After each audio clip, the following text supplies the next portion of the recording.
والسمع والطاعة وإن تأمر عليكم عبد حبشی۔ فرمایا اس بات کی وصیت کرتا ہوں کہ میرے بعد جو تمہارا امیر ہو اس کی بات سن اور اس کی اطاعت کرو، چاہے تمہارے اوپر حبشی غلام امیر بن کر کیوں نہ آیا جائے، بس تم اس کی اطاعت کرنا۔ یہ ایک بہت اہم اصول حضور اقدس صلی اللہ علیہ وسلم نے بیان فرمایا کہ مسلمانوں کے اندر جتنے بھی سیاسی قسم کے اختلافات اور فتنے پیدا ہوئے، اس کا سدباب اس طرح فرما دیا کہ امیر کی اطاعت کرنا، اس کی بات کو ماننا، چاہے وہ امیر ایسا جو تمہیں ذاتی طور پر پسند نہ ہو، مثلا یہ کہ وہ امیر حبشی غلام ہو۔ حبشی غلام کی بھی اتباع کرو۔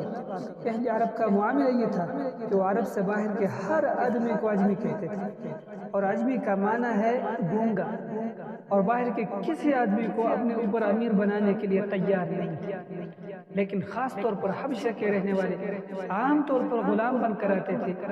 اس وجہ سے اگر وہ امیر بن کر آ جائے تو عرب کے لیے اس سے زیادہ بڑی بے عزتی کی کوئی بات نہیں تھی۔ اس لیے آپ صلی اللہ علیہ وسلم نے مثال میں فرمایا کہ اگر حبشی کا کوئی غلام بھی اگر تم پر امیر بن جائے تو تم اس کی اطاعت کرنا اور اس کی بات کو ماننا۔ یہاں ایک بات کی طرف توجہ دلاؤں کہ یہ ایک حدیث نہیں بلکہ بے شمار احادیث ہیں جن میں آپ صلی اللہ علیہ وسلم نے فرمایا کہ امیر کی اطاعت کرو، امیر کی اطاعت کرو،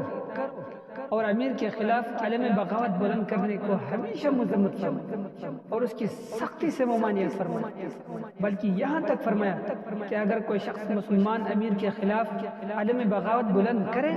تو آپ صلی اللہ علیہ وسلم نے فرمایا فَقْتُلُوهُ كَائِنًا مَنْ كَانَ، اس کو قتل کر دو چاہے وہ کوئی بھی ہو۔ یہ حکم اس لیے دیا تاکہ مسلمانوں کا شیرازہ بکھرنے نہ پائے اور مسلمانوں کا شیرازہ بندہ رہے اور مسلمانوں کے درمیان اتحاد اور اتفاق قائم رہے۔ فرض کرو اگر کوئی امیر حکومت چلانے کا اہل نہیں ہے تو اس کو معزول کرنے کے جو جائز طریقے موجود ہیں وہ جائز طریقے اختیار کر کے اس کو معزول کرنے کی کوشش کرنا، لیکن جب تک وہ حاکم ہے تمہارے ذمے اس کی اطاعت واجب ہے اور اس کی اطاعت کے ساتھ اس کی تعظیم بھی واجب ہے۔ حاکم کو گالی مت دو، برا نہ کہو۔ ہمارے ہاں جب سے انگریزوں کی حکومت آئی تب سے اس وقت مسلمانوں کے اندر انگریزوں کے خلاف جذبات تھے، اس لیے حکومت کے خلاف معاندانہ اور مخالفانہ رویہ لوگوں کے دل میں بیٹھ گیا۔ اس سے اس حد تک تو فائدہ ہوا کہ انگریز بر صغیر سے چلا گیا، لیکن اس کے جانے کے بعد دماغ میں یہ بات بیٹھ گئی کہ حاکم بہت بری چیز ہے اور حاکم کو برا کہنا، اس کو گالی دینا، اس کی بے عزتی کرنا یہ بڑے جہاد کا کام ہے اور بڑا اعلیٰ درجے کا مجاہد آدمی ہے جو یہ کام کر رہا ہے۔ حالانکہ یاد رکھیے یہ عمل حضور اقدس صلی اللہ علیہ وسلم کی تعلیم کے بالکل خلاف ہے۔ سرکار دو عالم صلی اللہ علیہ وسلم نے یہ حکم دیا ہے کہ اللہ تعالیٰ نے جس شخص کو تم پر حاکم بنا دیا وہ اگر برا ہے تو بھی تم اس کو گالی مت دو بلکہ اپنے گناہوں کی اللہ تعالیٰ سے معافی مانگو، اور فرمایا کہ قلوب اللہ تعالیٰ کے قبض قدرت میں ہے، اگر تم درست ہو جاؤ اور اللہ تعالیٰ کے مطیع اور فرمان بردار ہو تو اللہ تعالیٰ تمہارے حاکموں کے دلوں کو تمہارے حق میں نرم فرما دے۔ یہ حدیث کے الفاظ انما اعمالکم عمالکم، فرمایا کہ یہ اعمال در حقیقت تمہارے اعمال کا آئینہ ہے، جیسے تمہارے اعمال ہوں گے ویسے تمہارے عمال ہوں گے، اس لیے حکمرانوں کو گالی دینے سے کام نہیں بنتا۔ ہمارے ہاں اس بات کا رجحان پیدا ہو گیا کہ حاکم کی خوب برائی بیان کرو اور اس برائی کے اندر غیبت کی بھی کوئی پابندی نہیں، یہ سمجھا جاتا ہے اور سب لوگوں کی غیبت کرنا حرام لیکن حاکم کی غیبت کرنا ثواب ہے۔ اس کو جو چاہو برا بھلا کہتے رہو۔ اچھے خاصے پڑھے لکھے لوگ، دیندار تعلیم یافتہ لوگ جب دوسروں کے ساتھ مل کر بیٹھیں گے تو حاکم کو موضوع بحث بنا کر اس کے خلاف برائیاں کرنے اور غیبت کرنے میں مبتلا ہوں۔ چنانچہ سرکار دو عالم صلی اللہ علیہ وسلم نے سختی سے منع فرمایا اور ہمارے حضرت تھانوی رحمہ اللہ کے مواعظ میں جگہ جگہ اس بات پر تنبیہ فرمائی گئی ہے کہ اصلاح کا طریقہ یہ نہیں ہے بلکہ فتنہ انگیزی اور فساد پھیلانے کا طریقہ ہے اور یہ غیبت ہے۔ حضرت عبداللہ ابن عمر رضی اللہ عنہ کسی مجلس میں تشریف فرما تھے، اس مجلس میں کسی نے حجاج ابن یوسف کی برائی شروع کر، سارے مسلمان جانتے ہیں کہ حجاج ابن یوسف وہ حکمران تھا جس کے بارے میں مشہور ہے کہ وہ ظالم آدمی، اس نے بہت ظلم کی۔ حضرت عبداللہ بن عمر رضی اللہ عنہ نے اس شخص سے فرمایا کہ تم ان باتوں کو بیان کرنے سے باز آ جاؤ، اس لیے کہ یہ غیبت ہو رہی ہے، اور یاد رکھو اگر اللہ تعالیٰ قیامت کے دن، قیامت کے روز حجاج بن یوسف سے ان خونوں کا حساب لیں گے جو اس کی گردن پر رہے، تو اس غیبت کا بھی حساب تم سے لیں گے جو تم اس کی کر رہے ہو۔ یہ مت سمجھو کہ چونکہ اس نے گناہوں کا ارتکاب کیا ہے تو اب اس کی غیبت جائز ہو گئی، اس کو برا بھلا کہنا جائز ہو گیا۔ ہاں، جس شخص کو اللہ تعالیٰ نے حاکم کی اصلاح کرنے کا موقع عطا فرمایا ہو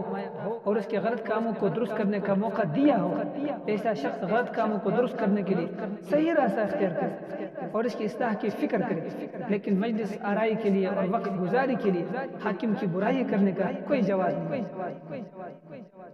اب حاکم کی اصلاح کا طریقہ کیا ہے وہ بھی سرکار دو عالم صلی اللہ علیہ وسلم نے ہمیں بتا دیا۔ چنانچہ ایک حدیث میں حضور اقدس صلی اللہ علیہ وسلم نے فرمایا،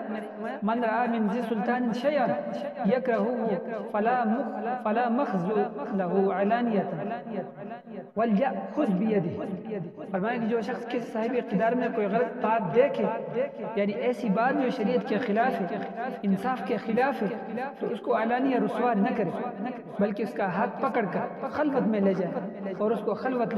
میں جا کر سمجھائے کہ صحیح بات اس طرح ہے، تمہیں اس طرح کرنا چاہیے۔ کسی بھی مسلمان کو علانیہ رسوا کرنا جائز نہیں ہے۔ اس کے بارے میں سرکار دو عالم صلی اللہ علیہ وسلم کے بے شمار احکام موجود ہیں۔ اتفاق سے ہمارے دماغ میں سیاست کا وہ تصور آ گیا جو انگریز اور مغرب سے آیا ہے، اور وہ بات ہمارے دماغ میں بیٹھ گئی جو وہاں سے چلی ہے،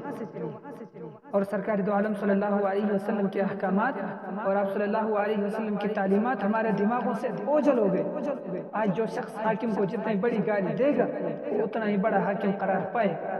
اس کو یہ خیال نہیں آتا کہ جو کام میں کر رہا ہوں یہ غیبت ہو رہی ہے، اور قیامت کے روز اس کے بارے میں مجھ سے بھی سوال ہوگا۔ بہرحال اس حدیث میں سرکار دو عالم صلی اللہ علیہ وسلم نے حاکم کی اطاعت کا حکم دیا کہ وہ حاکم تمہیں چاہے کتنا ہی نہ پسند ہو، لیکن جب تک وہ تمہیں کسی گناہ پر مجبور نہ کرے اس کی اطاعت کرو۔ ہاں، جب وہ کسی گناہ پر مجبور کرے تو پھر اس کی اطاعت جائز نہیں ہے۔ اس لیے حدیث شریف میں آیا کہ لا طاعت لمخلوق فی معصیت الخالق، یعنی خالق کی نافرمانی میں کسی مخلوق کی اطاعت جائز نہیں۔ لہذا اگر وہ حاکم کسی گناہ پر مجبور نہیں کر رہا تو اس کے احکام کی اطاعت، اس کی فرمان برداری تمہارے لیے لازم ہے۔ یہاں تک کہ فقہاء کرام نے لکھا ہے اگر کوئی حاکم کسی وقت یہ حکم جاری کر دے کہ فلاں پھل مت کھاؤ، جیسے کہ بعض اوقات حکومت کی طرف سے یہ اعلان ہو جاتا ہے کہ فلاں پھل کھانے سے بیماریاں پھیل رہی ہیں اور وہ مت کھاؤ، تو اس صورت میں شرعاً بھی اس پھل کا کھانا جائز نہیں رہتا۔ اس لیے حاکم کی اطاعت واجب ہے۔ یا مثلا حکومت کی طرف سے یہ حکم ہے کہ سڑک پر گاڑی بائیں طرف چلاؤ، اس حکم کی اطاعت شرعاً بھی واجب ہے۔ اگر کوئی شخص اس حکم کی خلاف ورزی کرے گا تو وہ صرف قانون کی خلاف ورزی کرنے والا نہیں ہوگا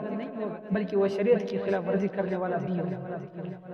اس لیے کہ شریعت نے یہ حکم دیا ہے کہ حاکم کی اطاعت کرو۔ فرمایا حاکم کی اطاعت اولی الامر کی اطاعت ہے۔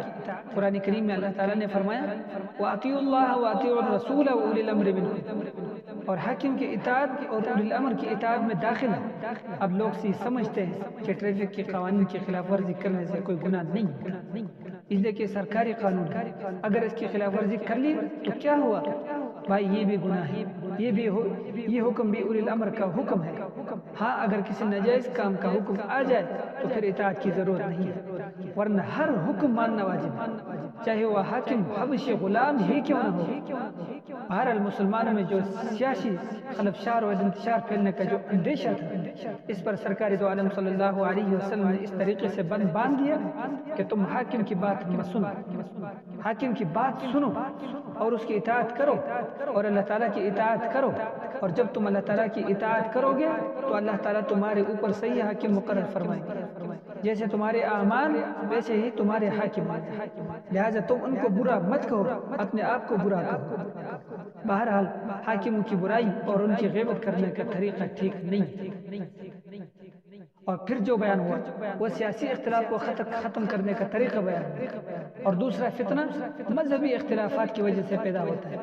کہ ایک شخص ایک طرف جا رہا ہے اور دوسرا شخص دوسری طرف جا رہا ہے، ایک شخص مذہب کی تشریح ایک طریقے سے کر رہا ہے اور دوسرا شخص دوسرے طریقے سے کر رہا ہے۔ اس صورتحال کی طرف آپ نے پہلے سے اشارہ فرمایا فَإِنَّهُ مَن يَعِشْ مِنكُمْ فَسَيَرَى اخْتِلَافًا كَثِيرًا، تم میں سے جو شخص زندہ رہے گا وہ بہت اختلاف پائے گا، یعنی مسلمانوں کے درمیان بہت اختلاف ہوں گے۔ آج وہ اختلافات نظر آ رہے ہیں، ہر شخص یہ پوچھتا ہے ہم کون سا راستہ اختیار کریں، کوئی دیوبندی، کوئی بریلوی، کوئی سنی، کوئی شیعہ، کوئی غیر مقلد۔ یہ مذہبی اور فرقہ وارانہ اختلافات میرے بعد تم بہت پائے،